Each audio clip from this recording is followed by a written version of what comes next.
Welcome to With You Podcast. where we explore relationships and life transitions. I'm David. And I'm Tara. And we're home. Yay! Yeah, we were on a family vacation. It's nice to be home. It was so fun.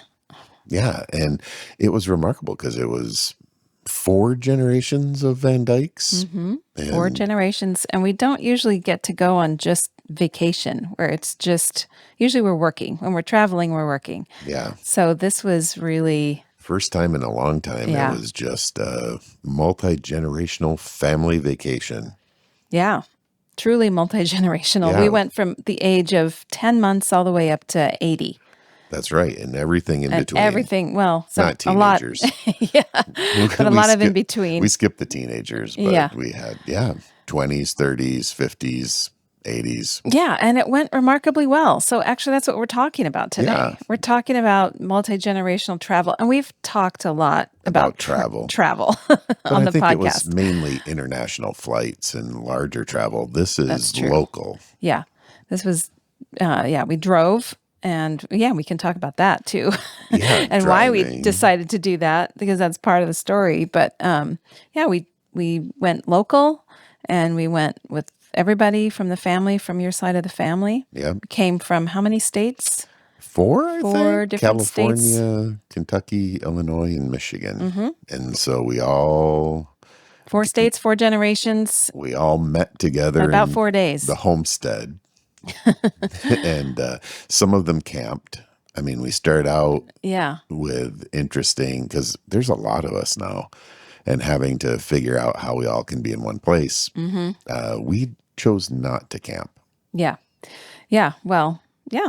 So maybe we should set the scene. Yeah. Well, and why we're talking about it, because I think it did go well. And I think there were a lot of variables that were unknowns as we went into this. Yeah. Because there's people, different ages, different needs, different interests. And I think everybody had a good time. And I think we all, adjusted at different times based on, what was possible. Yeah. For schedules and babies and and I think it's people's abilities. Whoever's going to plan it, and it was a group planning effort, which was nice. It wasn't one person having to plan, but it was kind of in communication of how do we take into account what a 10-month-old can do and what's reasonable, and how do we take into account what 80-year-olds can do and what's reasonable, because it's very different. I mean, the developmental needs. Very different. Well, and it started out with a really, really big adjustment. And we have to give a shout out to Nathan, your brother, whose birthday, this was initiated as a birthday celebration, a big birthday for him. Yep, and one that ends in 0. And he had always had this plan years back, had been talking about a big international trip, especially with the nieces or the nephews and niece. Well, I guess nieces. Nieces, going to Japan, and that was a big kind of fantasy birthday plan. Yeah, and they've been talking about it even up to last year. Yeah. But then the realization set in. It's a long way. It's a long way, and people have jobs. And it's costly. And it's just not possible for everybody. Yeah, I don't think you could take a 10-month-old on a flight to Japan quite yet. Right. And so Nathan chose to pivot. Right. And find a different solution for celebrating. Yeah. And a fun place that was more accessible for everybody. Yeah. So everybody could be involved in. There's this place called Mackinac Island, and it's spelled in 2 different ways. One ends in W and one ends in C. And do you know what the difference is? French. Yeah. The W is English, the British version, because it was a fort, and the C is a French version. It was a fort since, 17 something, before the forming of the colonies becoming a country. And so it was French, and then British, and then American, and then British. And so it's a fascinating place, and it's an island in Lake Huron. So if you're not familiar with U.S. geography, Michigan has 2 peninsulas, a lower one that looks like a mitten, Is that a peninsula? The Yeah. lower part of Michigan is also a There's peninsula? the lower peninsula and the upper Is peninsula. it really? Yeah. Like the whole state is a peninsula? Yeah, because you go around the top there, the Straits of Mackinac. Yeah, That's why but the there's bridge is lakes there. on. Okay. Yeah, there's lakes on either side. Okay. It's not a peninsula. don't Doesn't mean know. ocean. There's Lake Michigan on the west, Yeah. and then there's the Straits of Mackinac, Yeah. and then there's Lake Huron on the east. Yeah. And Well, I'm not going to argue with you about geography. Yeah, but it's a peninsula. Okay, so lower when you peninsula. showed me where you lived when we first met, and you pointed to a spot on your hand, I did not Right. know what you were talking about. But Michigan people show that the state is shaped like a mitten. The lower half. The lower half. The lower peninsula. And then there's a piece on top that you put two fingers up, which is the upper peninsula, and it's quite remote. Like it's really far north as far as the U.S. goes. And it's surrounded on the north by Lake Superior, on the south by Lake Michigan and Lake Huron. So we have Upper Peninsula, Lower Peninsula, and then there's an island. Right. And there's a bridge connecting those peninsulas that's 5 miles long. It's a long The Mackinac Bridge is quite a marvel. So Yeah, we drove over. It was exciting. We'll get to that. and then the island somewhere in between. Right. So the Mackinac Island is separate from any of the peninsulas, and it is car free. Mm-hmm. So it is a smelly little island because there's all horses. 600 horses on the island. Yeah. That pull people around. And the circumference of the island is 8.2 miles. Hey. I know that because all the tourist T-shirts said 8.2, and we biked it. That's right. You went around the whole island, 8.2 miles in less than an hour. That's a small island to have 600 and something horses. Yeah. And fun fact, well, I don't know about a fun fact, but they produce 67 pounds of waste, each horse, each day. And so the biggest, what do you call that? Export is a horse Manure. Yeah. The Yeah. second is fudge. Interesting. So we decided to go up to Mackinac Island and hang out for a few days. And you have to take a ferry across because there is no cars, no bridge. It's an island. And so we went. Well, before there, so everybody's converging, and it's for us, it would be from Chicago, the drive would be a total of, I don't know, something like 8 hours. Yep. And so we broke it up a little bit by meeting in Grand Haven the first night, and people coming from several different places, and it gave us a shorter drive the second day. Yeah. And because there's so many of us, there wasn't room for us all to stay with your parents. So there was a camping contingent that we didn't join. We slept in a bed, but that was really fun for the people who wanted to camp. They camped in a nearby state park, right? It was a state park. That's a state and national aren't the same. No, they're not. it was state park. State park right on Lake Michigan. Yeah. So they were in the pine trees, but could walk to the beach. And there's these huge sand dunes we got to play on. And the lake water was warm. Was 71 degrees. Yeah. So they camped, they put up tents and brought hammocks, and it was the kind of campground that also has bathrooms and showers. So that was nice. Yeah. It wasn't rustic camping. Yeah. It was and fun family our camping. granddaughter had her first night camping. Mm-hmm. She slept there overnight, and sounds like that went well. Yeah. We don't know. We weren't there. We weren't. but we saw them for dinner the night before in the campground, and we saw them in the morning when we picked them all up, and they all seemed in good spirits. Yeah. And we hit the road, and we drove up, and the fun part of really kind of part of what we learned from our travels is to break things up, make the travel fun, make the travel part of the process. Because we all have different pacing. You and I tend to go long distances without any stops. Right. But we learn to accommodate. So we offered stops for food and bathroom and stretching legs, and that was a bit of our accommodation, not just going full bore competitively, getting there as fast as we can. I know, it was so hard. So again, you have to be flexible for the needs of kind of people, because both the baby and the older people have to stop more often. And just people that have smaller bladders.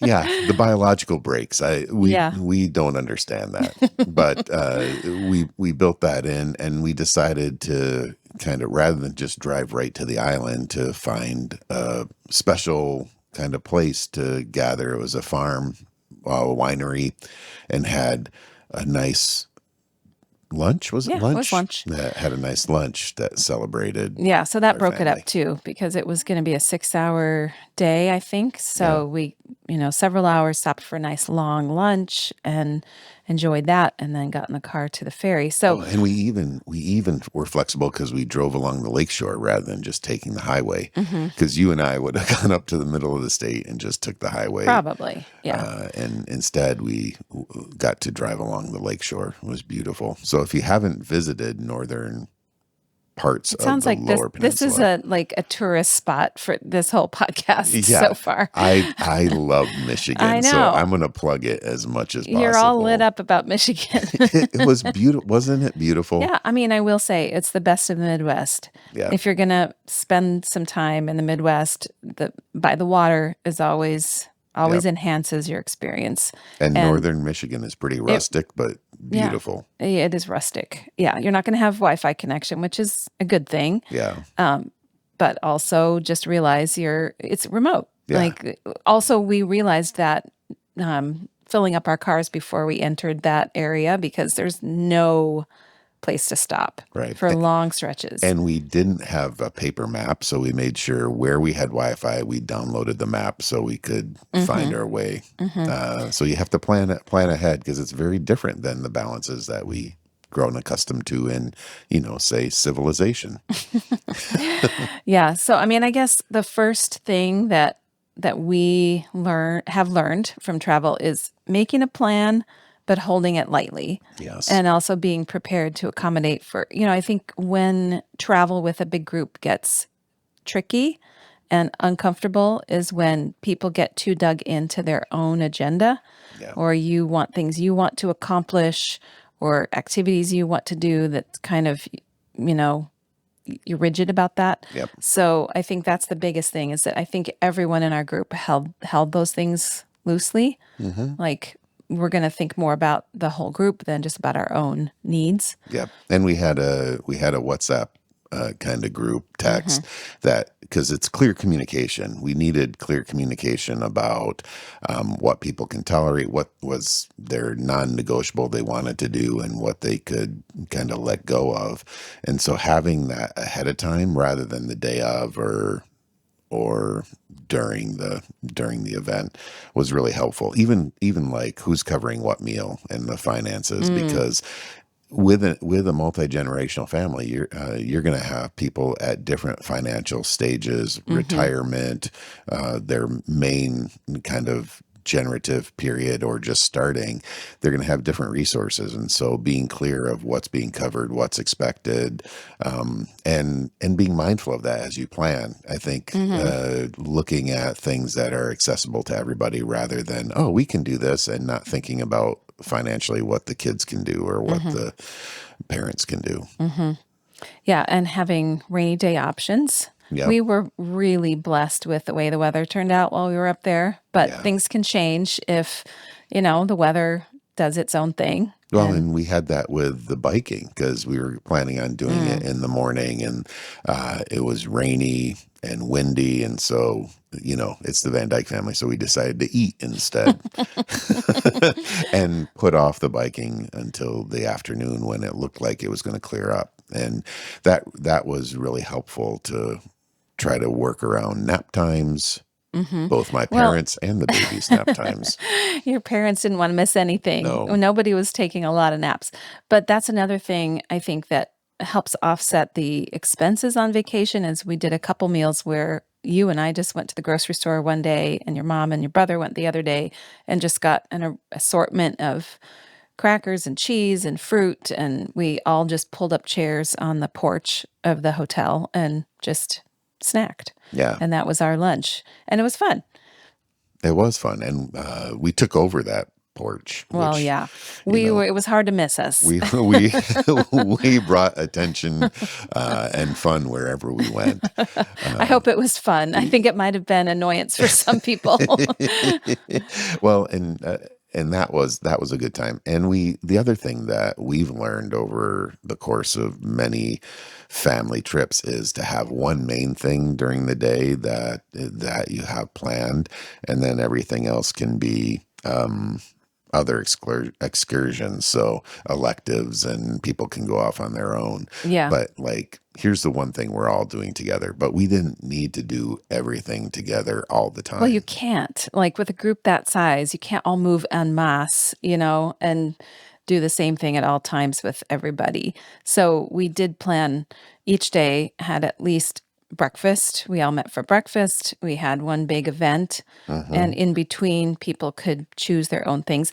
I will say probably the only time people got like, "Oh no, what's going on?" is when there were spontaneous and accidental gatherings of people at times that weren't planned. Yeah. And Oh, then that's somebody a showed funny up and like, story. "Hey, why is everybody getting together?" And I wasn't invited. It just sometimes, you have to plan to get together with people. Sometimes things just happen when Yeah. there's free time. So, And yeah, having to make that that clear. I know happens. we were planning on just having a nice couple moment, and you step out into the hallway, and there's my brother. That was the funniest moment because I think it was like an hour and a half until dinner, and we had rested and we had showered and gotten ready for dinner, and we thought, let's just go down to the lobby, just the two of us, and have a drink before dinner, and Yep. a quiet hour. Yep. As soon as we opened our door, like all these heads popped out of their doors, like, "Are you ready too?" And then it was like everybody went together. Well, a whole bunch of people went A together, whole bunch of and people. then And somebody then, found us all yeah. meeting for a drink before dinner, and they thought they were uninvited. So, yeah, that was We funny. had to navigate conflict and misunderstanding, and so Yeah.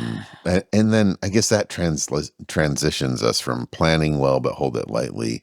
That's the one lesson too.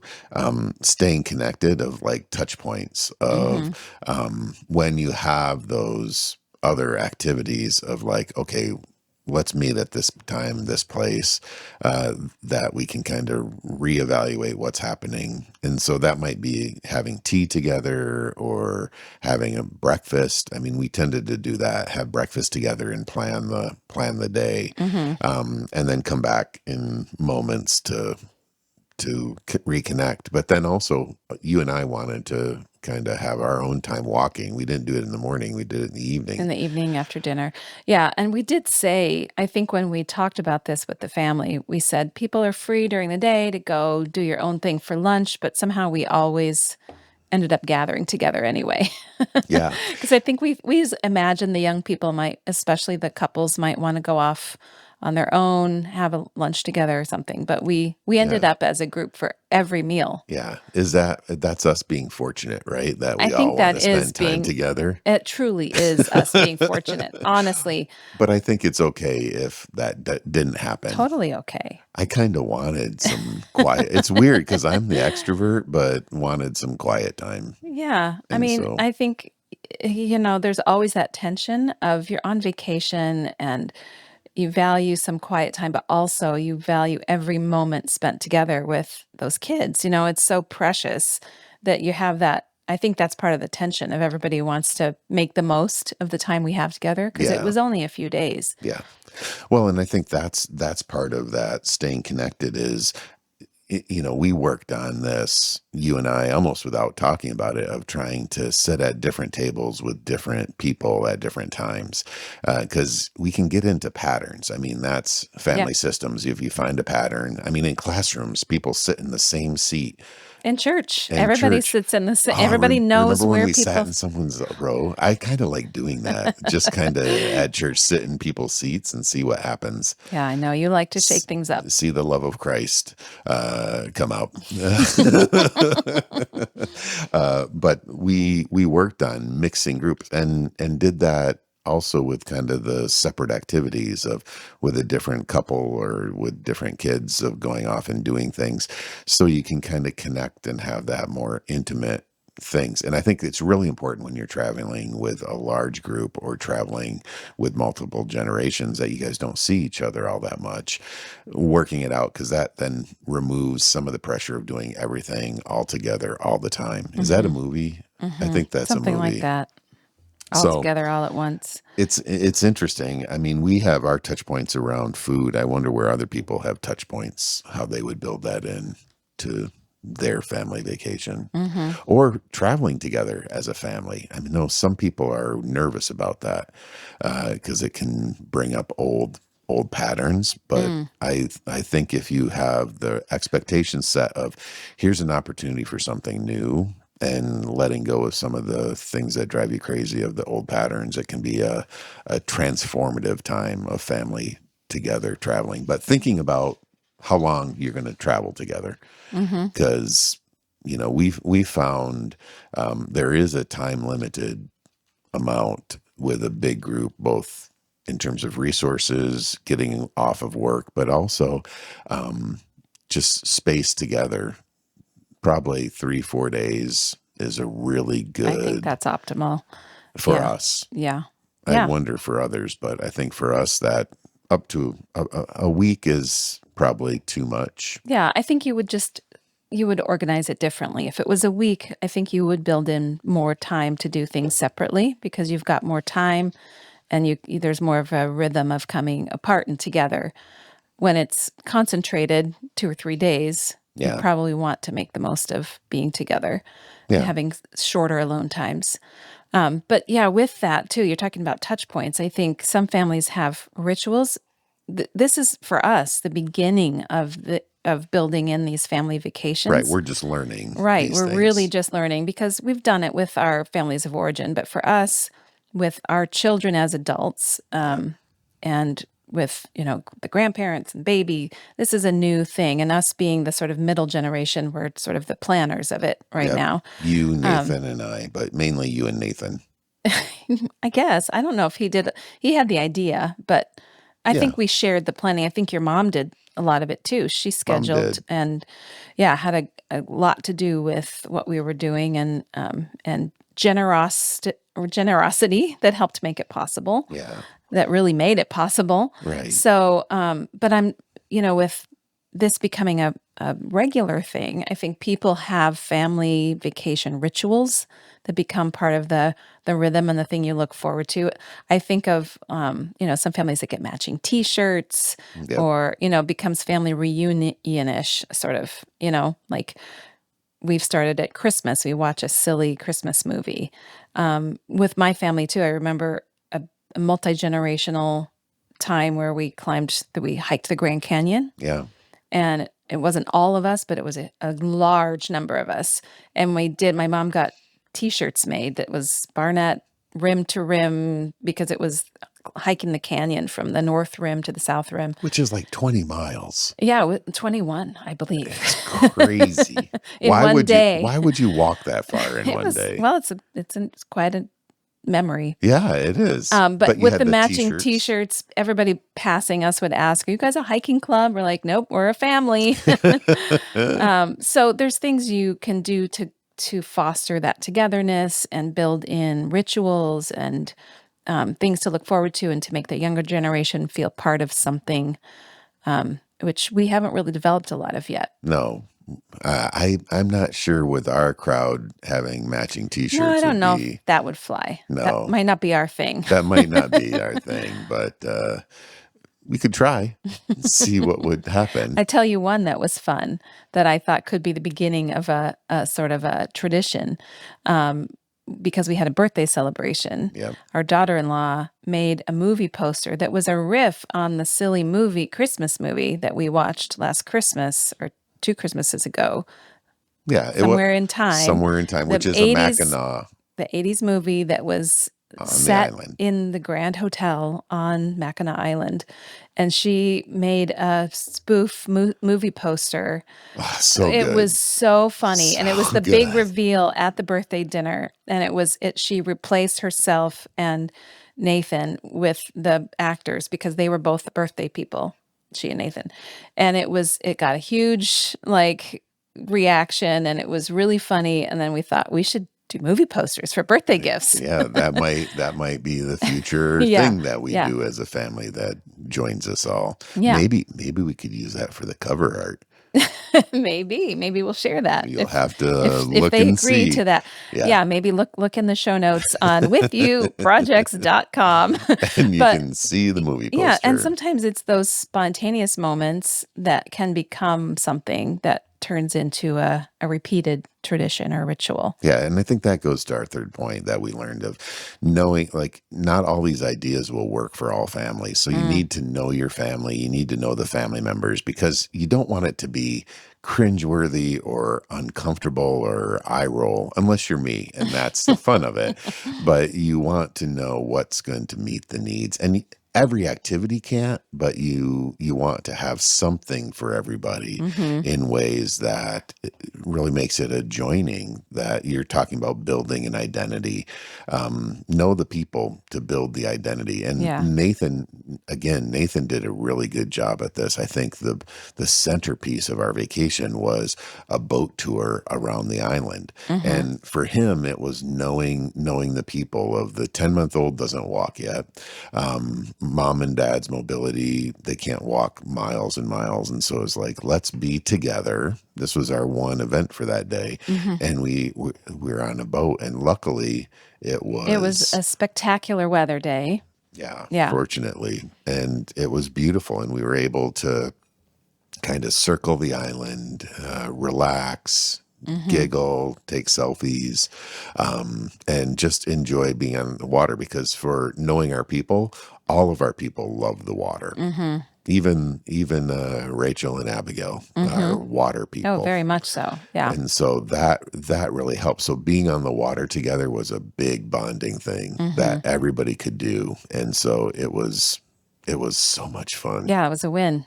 That was a win. Yeah, you really do have to know your audience. And if there's a family member who's reluctant, like I think back to our days when the kids were teenagers, they might have, I don't know. I can't remember a time when they really objected to being as a group, but sometimes that happens.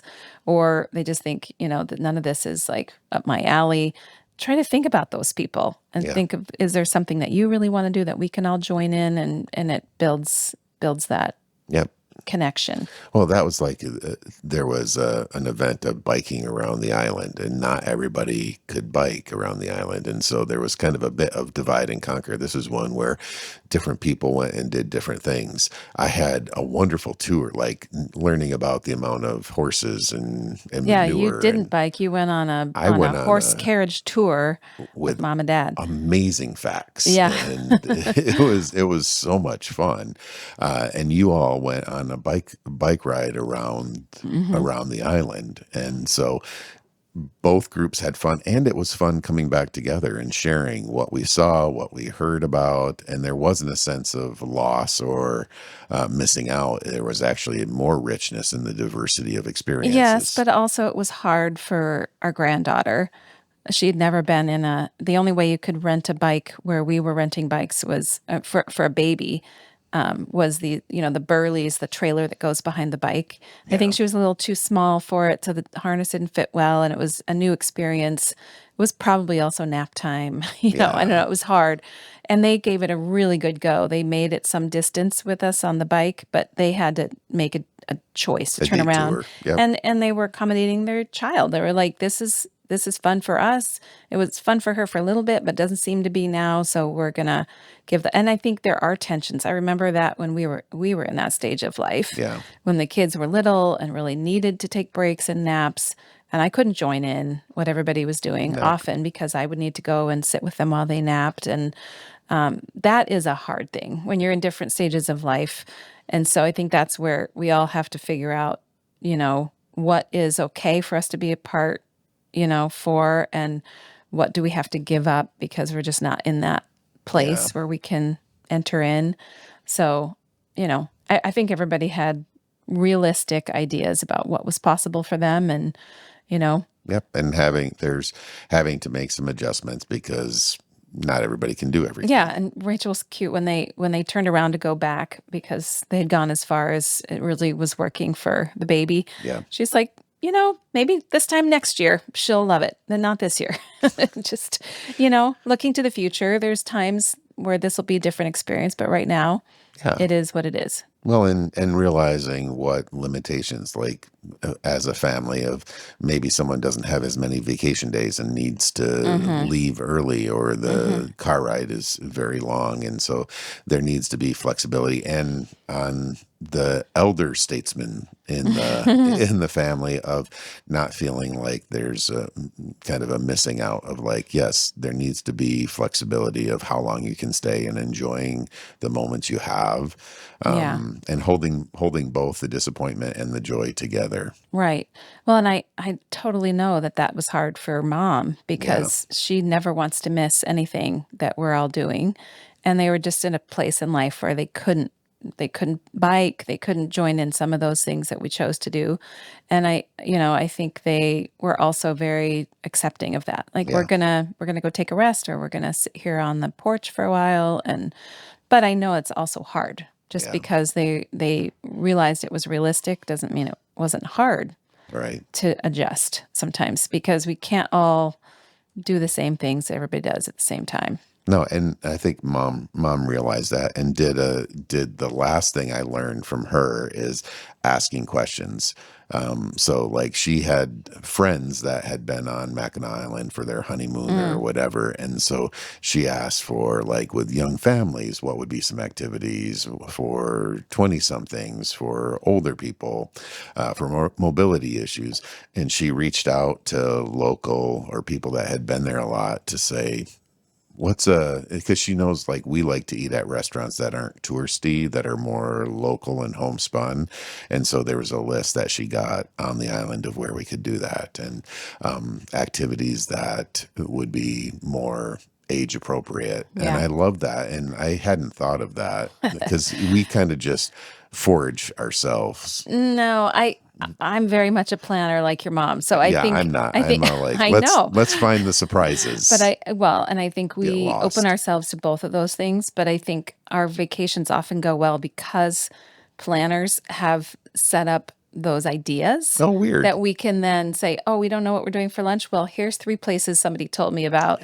And it's somewhere to start. It's not saying we have to do this, it's not Yeah. getting stuck in the rigidity. So I think there's always that tension between planning, flexibility, connection over perfection, all of those things Yeah. of like, I think that's always our rule for not just vacation, but a lot of things in life, of having some sort of direction and plan, Yeah.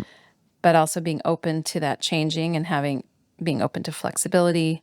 And for each of us, it's a different stretch. So for me, Yeah. the stretch is the organization of, like, I want to explore and find it. I mean, part of the fun is finding it on our own, but it can lead to lots of suffering, Especially with a group. especially with a I big think group. that's more reasonable for you and I, to just the two of us, Yeah. to just wander and have happy accidents of running into a nice restaurant or something.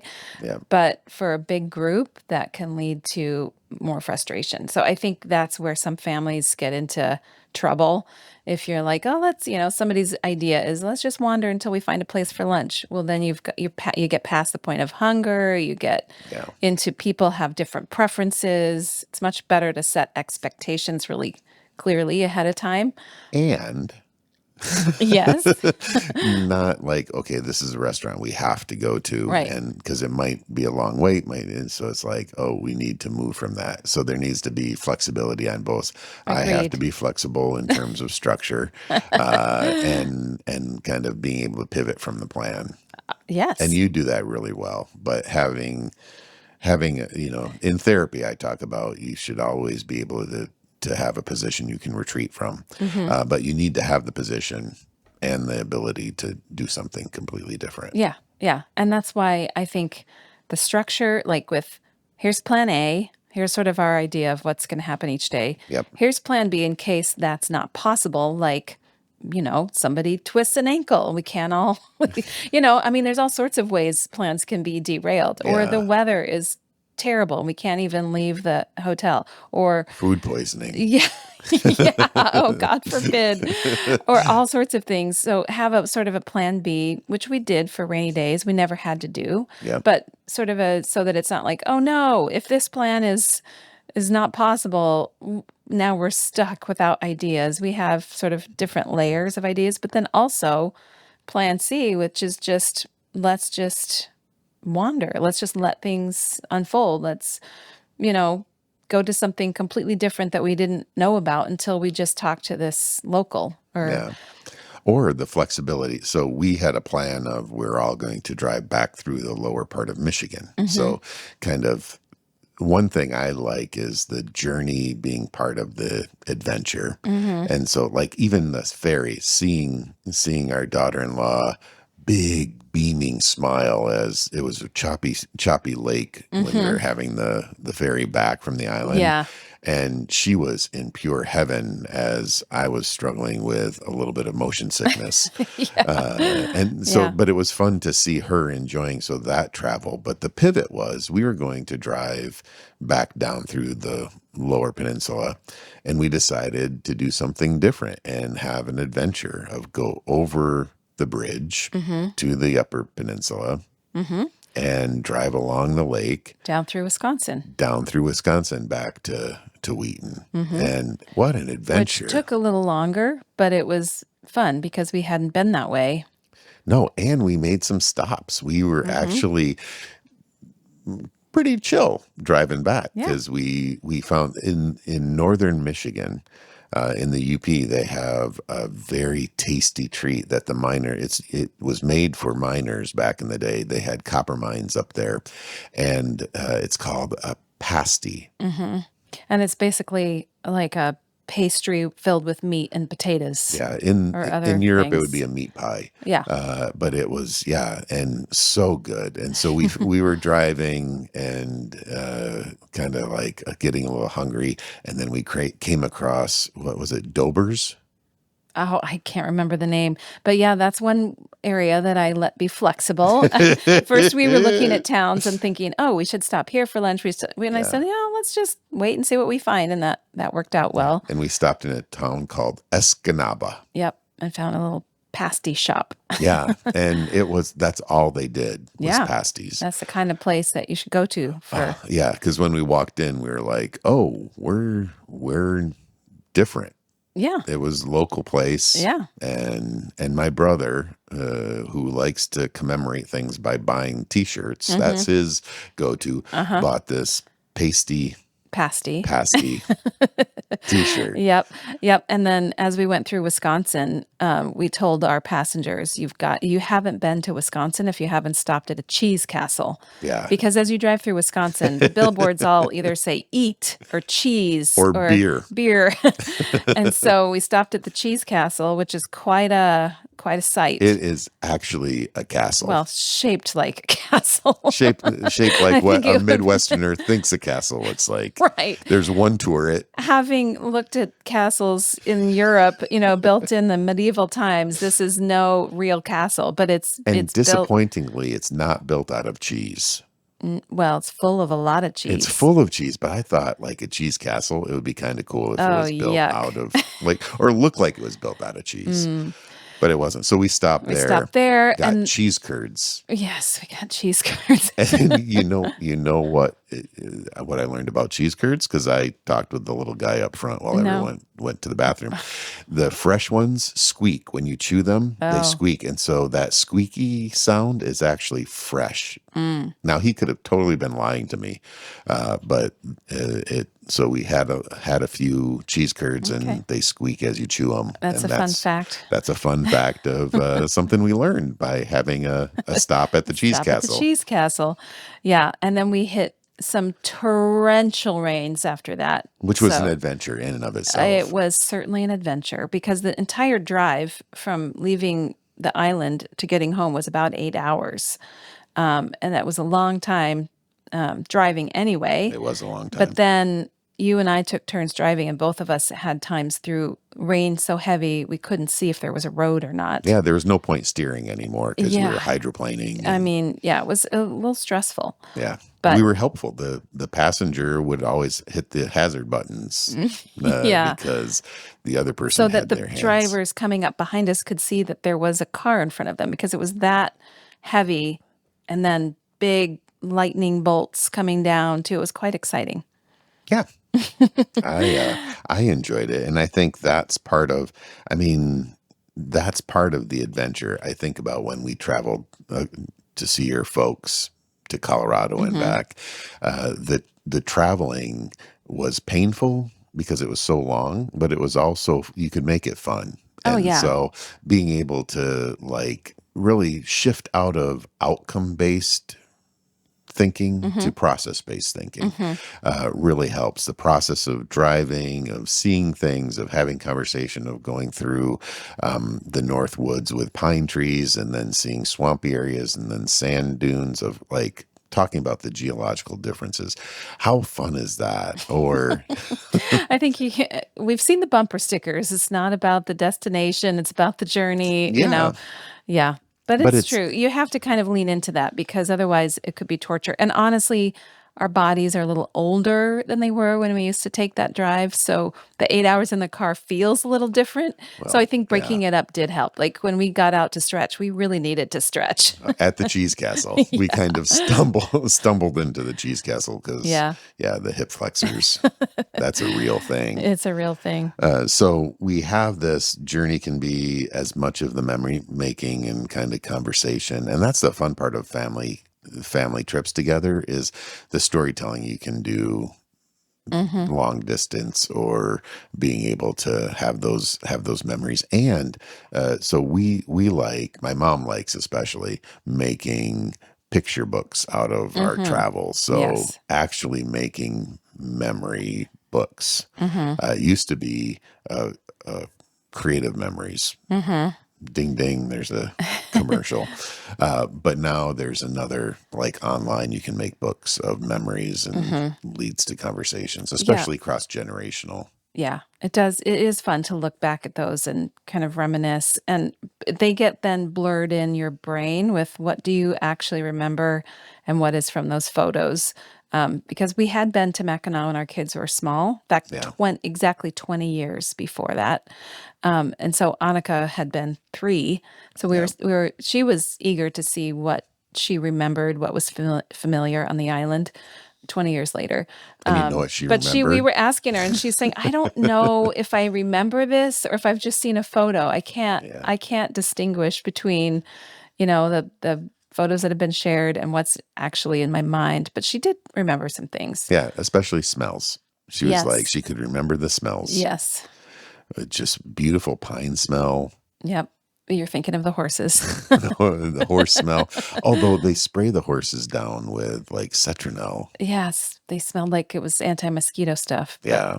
Yeah, but it was a beautiful time. It really was. I really think everybody had a good time. Our family can write in if they disagree.